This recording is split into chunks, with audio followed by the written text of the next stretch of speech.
Hey guys, welcome to this week's podcast episode for the Financial Freedom Podcast. I'm your host, Dr. Christopher Liu. And as you know, I've always been on the quest to find out the secret sauce to living an extraordinary life. I initially thought it was just finances, but then I met a lot of people who were really rich and really miserable. So that led me to discover there's more components. There's time, there's location, there's health, freedom, which Aaron, our guest today, will talk about. And there's also mental, like energy, clarity, focus. So I'm happy to introduce Aaron Woolf, and he is a former Olympic Taekwondo competitor. Really fascinating sport. I competed as well. And he's going to talk about all the lessons from personal development, fitness, business, mindset, healthy. So, Aaron, welcome. Thank you. Thank you for having me. Excited to talk to you. I'm really, like I said, I'm always curious about people that are doing things differently. And so you're an individual, you explore how to apply lessons you learn in sports to the rest of your life. So tell people your origin story and we'll go off of that. Sure. My origin story kind of has two parallel stories. So I'll start with kind of my professional career type origin story. Then I'll come back and circle around to my more the sports and health and fitness. And where I started and throughout my career really makes no sense where I'm at now because I've done so many different things and I've kind of jumped around to some things. So I wasn't a great student in high school. But I wanted to get into the medical field. That was one of my initial goals. Is I wanted to go into medicine because I was always interested in the sciences, specifically the biosciences. So after I graduated, I started going to college. Realized that the same thing that was true in high school was also true in college. I'm just not cut out for the classroom setting. I didn't do well except for in the classes that I probably should have failed in, which was organic chemistry, anatomy, physiology. Organic chemistry was the favorite class I ever took, and I still kind of nerd out. I still have my organic chemistry book, and I open it every once in a while. Just to, my wife rolls her eyes because she thinks I'm such a nerd when I do that. But so I wasted a couple of years going to college and really nothing to show for it. So I ended up going into the Air Force. Spent I enlisted for 4 years, did almost five because I was in during 9/11, and they did what they call a stop loss, which was, when 9/11 happened, I was supposed to get out not long after that, and they said, nope, you're not getting out. You're going to stay in for, and I ended up staying in for almost another year after my original separation date. Worked at the National Security Agency right outside of Washington, D.C. Fortunately, there's not much else I can tell you about that because everything's top secret there. So we'll move past that one pretty quickly. When I was in the Air Force, I got exposed more to more entrepreneurial type mindsets and different things that different types of people were talking about. So I was still interested in sciences and health and fitness, that type of thing. But I also got more interested into the entrepreneurial side of business. So I knew I needed some exposure into sales. So when I got out of the Air Force, I got a job at a company. It's a finance company. We sold loans all day, and I knew lending is not something I ever aspired to be in, but I knew I wanted the sales experience. So I did that for a few years, moved on, and I ended up getting a job at a company called Diebold. Started as a supervisor in their call center and worked my way up in the company into some management positions, held some positions that were supposed to be reserved for people with a college degree. But I was able to prove myself to some of the upper management and they liked me. So I got into some management positions. About that time, I bought my first rental property too. With that entrepreneurial mindset, I knew I needed to start building something for myself because I didn't want to work for somebody else the rest of my life. So I bought my first rental property. And at some point one day, I just, the buildup of always working for someone else, knowing that wasn't who I wanted to be and who I am. I called home to my wife one day and I said, I can't do this anymore. I'm quitting today. And she kind of laughed, thought I was joking. And I said, no, I'm serious. Today's the end of it. I'm done. So I came home and, I have a wife and I have four daughters too. So it's not like it was just me that I was, affecting. I still had to feed my family. So from investing in my first rental property, I started networking with local real estate investors, going to some of the real estate investor meetings. And I hooked up with a guy that's very successful started with nothing and owned several hundred rental properties of his own. So he ended up being kind of a mentor to me. And when I quit my job, I went to something that I knew I could make some money right away. And I'm good with working with my hands. So I started doing some maintenance for his properties, doing some turnovers and some rehabs on new properties that he was buying. So that kind of, I didn't jump fully off the cliff. It wasn't a jump to the bottom like some people experience when they quit a job like that. So that really helped. Now I'll go back to the beginning again and do the other parallel story of my health and fitness. I started in Taekwondo when I was 6 years old. So I spent a lot of my younger formative years really learning about health and fitness, how my body worked, because I was using my body more than other kids my age. I was learning about stretching, about breathing, about really how my body worked. And I carried that with me up through the rest of my life. And when I got into my teen years, I started competing real heavily in the Taekwondo. I aspired to be in the 2000 Olympics. The 2000 was the first year that Taekwondo was an official sport. It was in the 88 Olympics as a demonstration sport, but I didn't quite make it to the Olympics. I competed there. We talked about some of the names and that you knew and that were in the national championships and the Olympics. And I was, I remember those guys. I was there with them. But I didn't quite make that goal, but still, it was a great experience. All the competitions that I went to, and that's where a lot of those lessons that I pull from Taekwondo and apply them to the rest of my life. That's really where I learned a lot of those. Once I got out of competing, I got into weightlifting and I've done that ever since, because I was always cutting weight to be in a weight class in Taekwondo. And then when I was done fighting, I thought, I'm going to try to gain weight now. Turns out gaining weight is harder for me than what I thought it would be.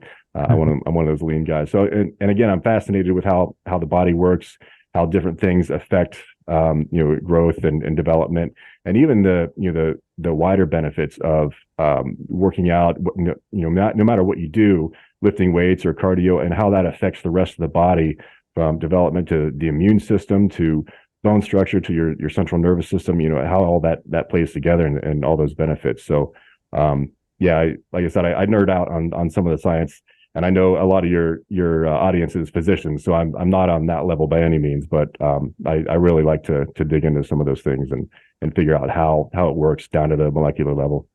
Yeah, it's interesting. And, like the lessons in sports, and then sports is like a metaphor for life, business, everything. And it looks like you had these skill sets, and you figure out your, entrepreneurship is combining skills, which you were doing.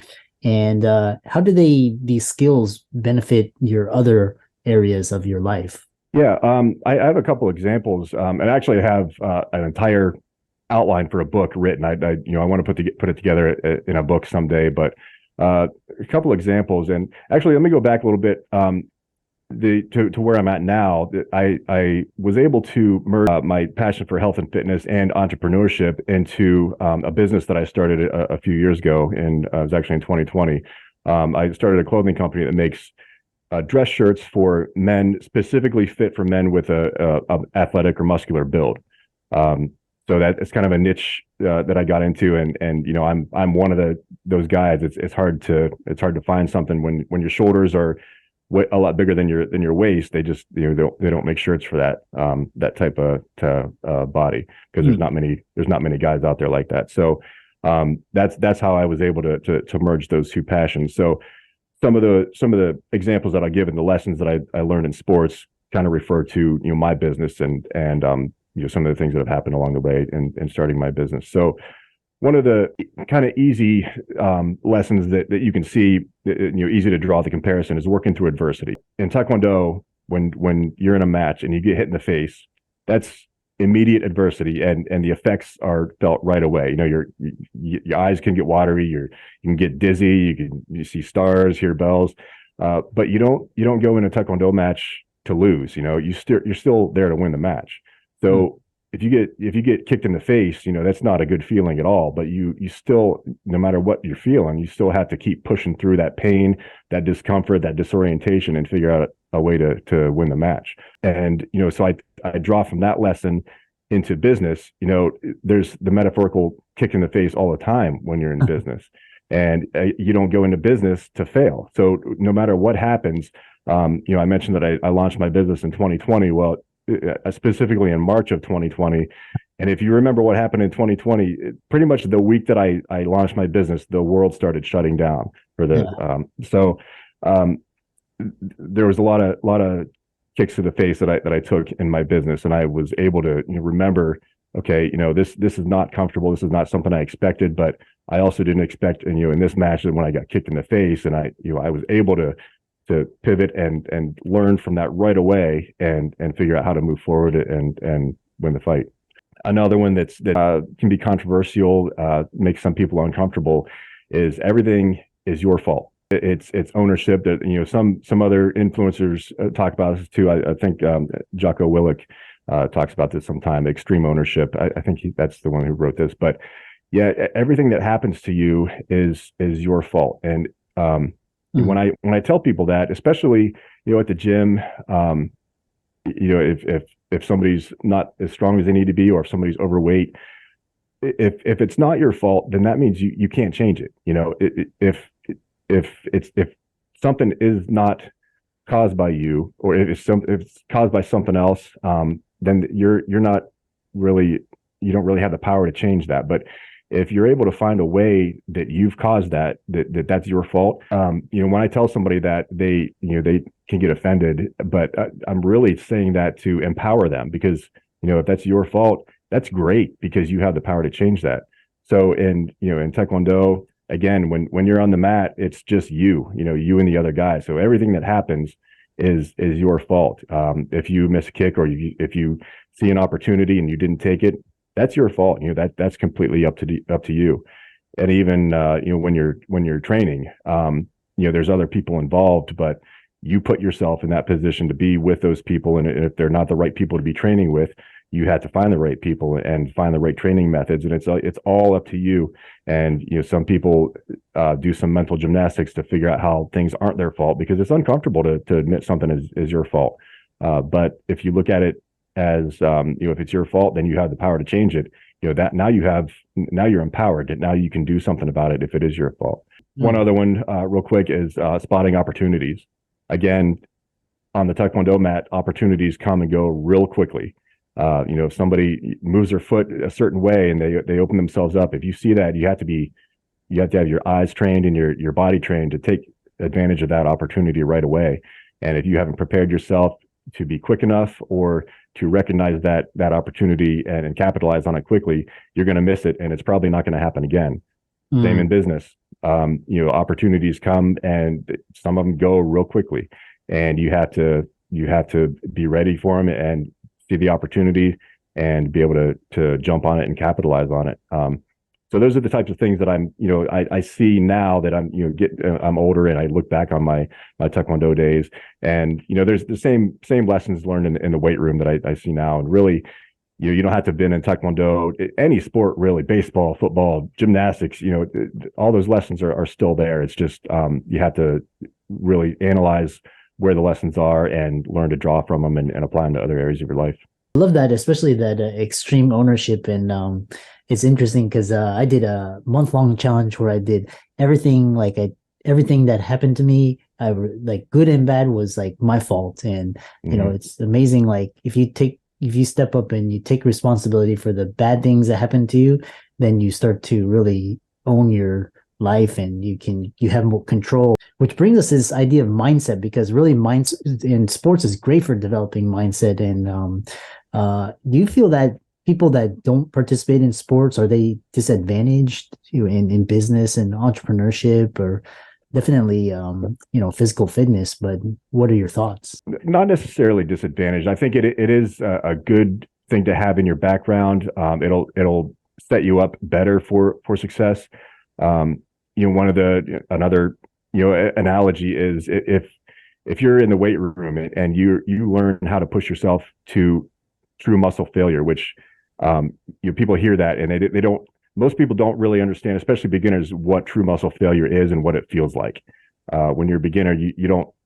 you think you went to failure, but once you train your mind and your muscles, you really know what true muscle failure feels like.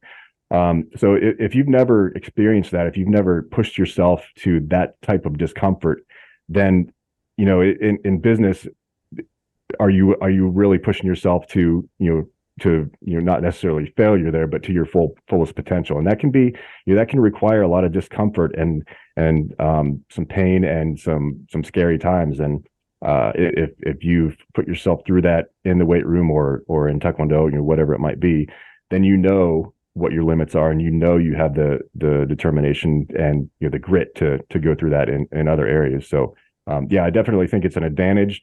If someone hasn't been through that, it doesn't mean they can't be as successful, but I think it's just it sets you up better if you've had that experience. Yeah. I love how you transitioned from, you were the athlete, you became proficient at the sport, and then you graduated and you're teaching others. What advice do you have for, for as a coach and parents with regards to healthy lifestyle, physical activity, getting them into competitive sports, developing character? What is your advice? Yeah, especially for parents out there, get your kids started young. The younger, the better, because that's as they're growing, those things are going to, when their brain is growing and forming those neural connections, those things are going to be ingrained with them the rest of their life. If they learn how to take care of their body, their nutrition, they're going to carry that with them, and it's going to set them up even better for anything that they do when they get older. So parents, definitely, if you can get your kids in any sport and teach them how to be healthy and take care of themselves, that you're setting your kids up for success. And how do people contact you? I know you have a clothing company. Maybe people want to check that out. How do people reach out to you on social media, your website? The website for the company, it's atlasmenswear.com. It's ATLAS menswear. And the links to my social media are on the website. Instagram is Atlas__menswear. And there's a Facebook link on my website too. And if you want to get a hold of me, ask me questions or anything, any of the social media, I still run it all myself. I have my hands in all that. So if you send me a message, I'll get to it. And I'll respond. And I love talking to people about this. Yeah. And it's been a fantastic conversation really about sports and how it benefits your other life. If people want to follow you, or all of Aaron's resources will be in the links and show notes, and be sure to check out his clothing company, Atlas Menswear. And with that, thanks so much for coming on to the podcast.